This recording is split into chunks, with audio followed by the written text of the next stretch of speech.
harapan ini pagi ni. Tandingan ini. Tandingan tak tahu lagi lah, harapan mungkin tipis kot. Dah 6.30 ni. Harapan untuk Sagawati tipis lah. So kita pergi makan dulu lah. Untuk champion mungkin cerah lah.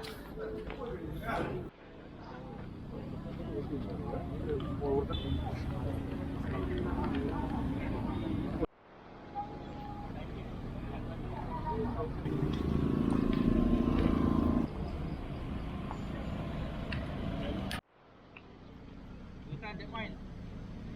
Pengesahan checkpoint. Checkpoint.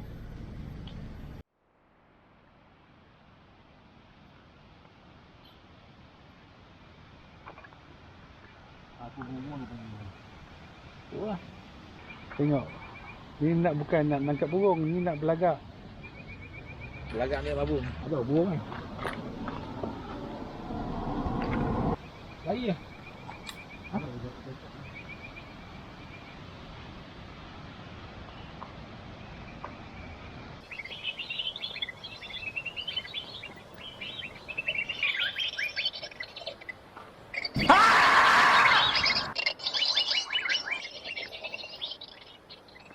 Halo?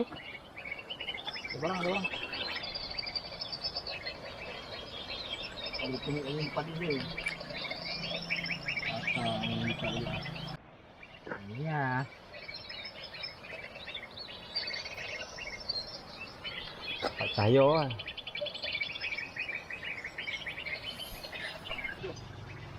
Sambat-sambat. Tunggu dia turun. Mana?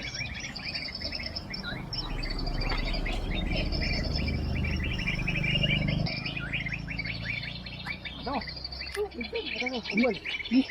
Oh, pada. Ni. Oh, salah sayang. Ni situ lah. Oh sayang tu. Ada.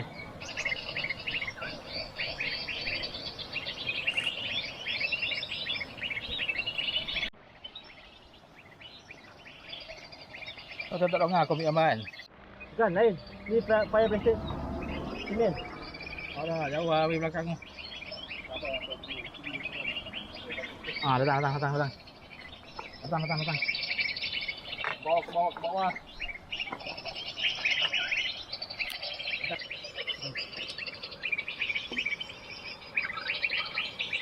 Bagi kau buat dia.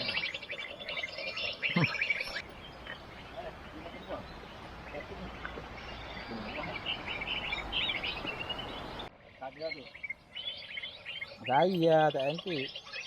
Kurang sikit lah. Kan? Dia bukan mulut dia. Ni kalau parking kereta, dia nampak orang ni. Takut.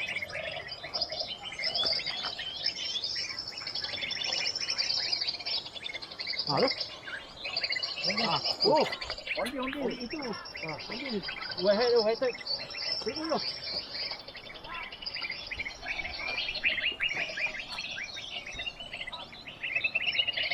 Betul lah.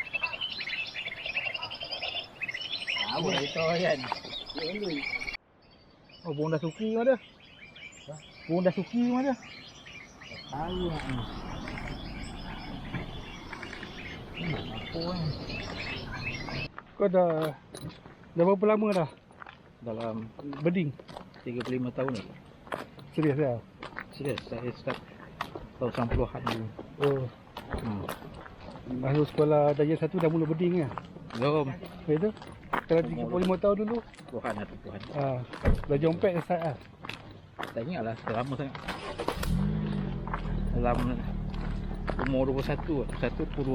Habis sekarang umur dah apa? 50 lebih lah. Kalau 30 tahun?